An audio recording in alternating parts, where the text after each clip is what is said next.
Assalamualaikum warahmatullahi wabarakatuh. Nama saya Ihsan dari Prodi Pendidikan Agama Islam Lokal 26A absen ke-11.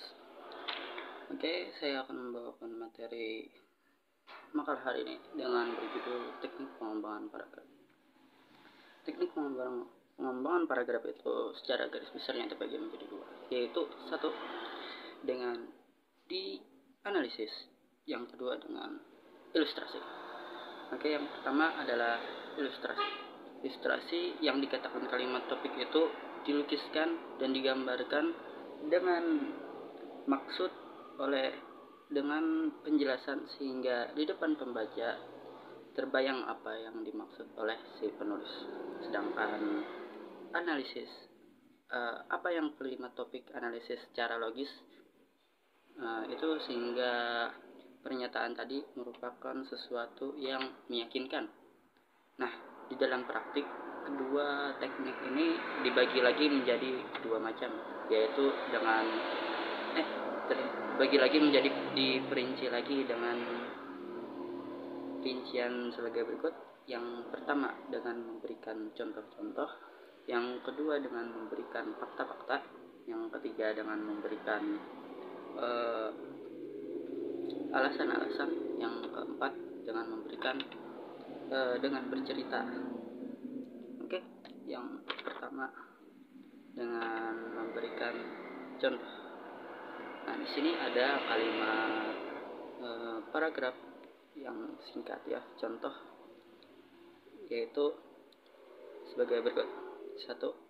Saat siang hari, aku bersiap-siap bergegas menuju kampus. Aku melihat banyak keramaian di depan, namun aku berpikir jika keramaian tersebut disebabkan oleh kecelakaan. Karena penasaran, aku pun melajukan motorku ke arah kerumunan tersebut. Alangkah terkejutnya aku melihat sekumpulan polisi yang sedang menilang para pengendara yang lewat. Aku yang seorang pengendara tanpa SIM pun menjadi sangat panik, ingin rasanya putar balik, namun sudah terlambat. Itu adalah contoh bagian 1. Yang kedua dengan menampilkan fakta-fakta.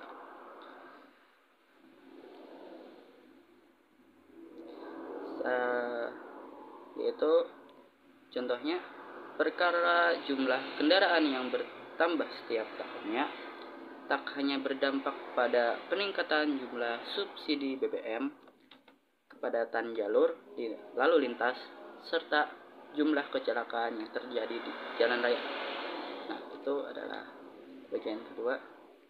Yang ketiga dengan menampilkan alasan-alasan. Membiasakan diri berolahraga setiap pagi banyak memberi manfaat bagi pegawai. Olahraga itu sangat perlu untuk mengimbangi kegiatan duduk berjam-jam di belakang meja kantor. Kalau tidak demikian, pegawai tersebut akan menderita beberapa penyakit karena tidak ada keseimbangan antara kinerja otak dan juga kinerja fisik. Yang keempat dengan bercerita. Di sebuah kereta yang sedang melalui bukit yang terjal. Di samping kiri banyak hutan pinus yang rimbun. Di sebelah kanan pula ada jurang yang menganga seakan-akan kapanpun dapat menelan kami. Namun di balik kengerian itu ada panorama yang begitu indah, gunung-gunung yang berjejer, sungai-sungai yang mengalir deras, serta burung-burung yang terbang di atasnya dengan bebas. Sungguh pemandangan yang indah. Ya, mungkin sekian dari saya makalah pada hari ini. Ya, assalamualaikum warahmatullahi wabarakatuh. Assalamualaikum warahmatullahi wabarakatuh. Perkenalkan, nama saya Musadi. Di sini saya ingin mempresentasikan hasil makalah yang saya buat yang berjudul pengertian paragraf dan syarat-syarat paragraf yang baik serta macam-macam paragraf. Nah, jadi paragraf adalah suatu gagasan yang berbentuk serangkaian kalimat-kalimat yang saling berhubungan atau saling berkaitan antara satu sama yang lain, sehingga terbentuklah suatu paragraf yang baik.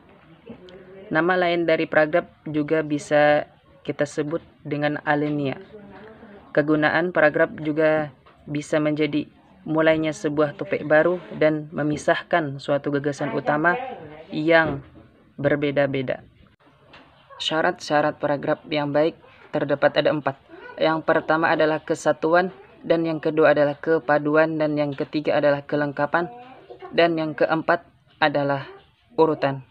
Dari keempat syarat tersebut, ketika kita ingin membuat suatu paragraf atau sebuah dialog, kita harus mengikuti syarat tersebut, karena syarat tersebut dapat kita simpulkan bahwa sebuah paragraf harus memiliki suatu kesatuan dan kepaduan antara kalimat-kalimat yang terangkai secara baik dan saling berurutan antara satu sama yang lain. Macam-macam paragraf.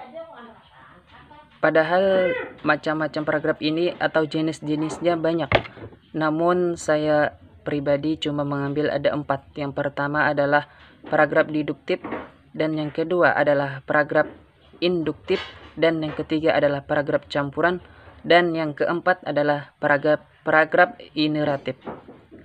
Paragraf deduktif ini adalah suatu gagasan utama yang terdapat di awal kalimat, sedangkan paragraf induktif terdapat di akhir kalimat.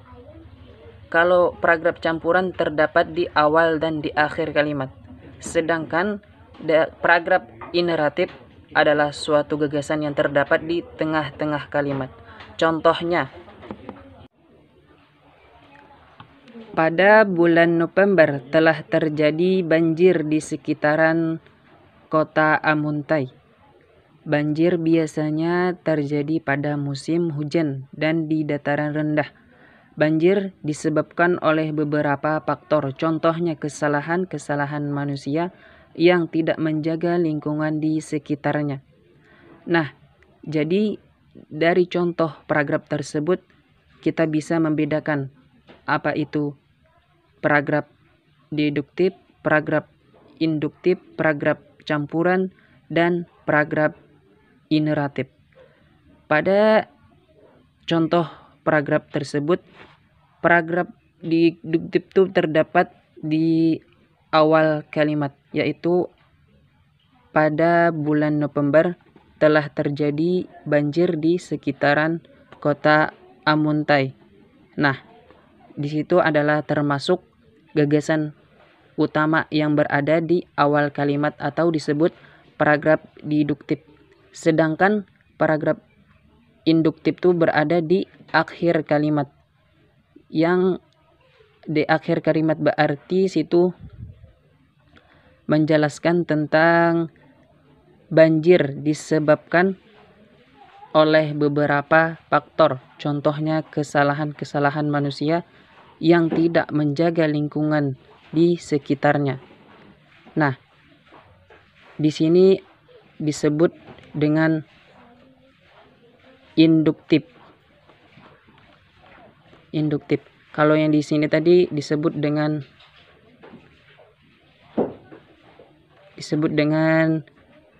deduktif. Kalau paragraf campuran itu terdapat di awal dan di akhir. Jadi paragraf campuran itu terdapat di sini, awal dan akhir. Sini campuran.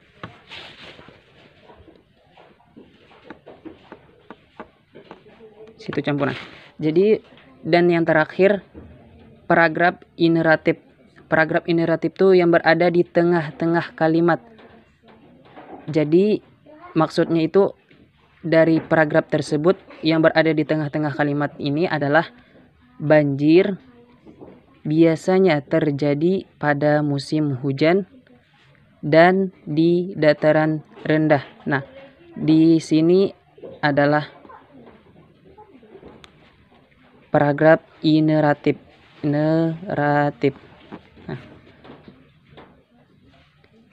Nah, sampai di sini dulu pembahasan yang ulun sampaikan. Salah maupun dari perkataan atau penyampaian, ulun minta maaf. Ulun akhiri. Assalamualaikum warahmatullahi wabarakatuh.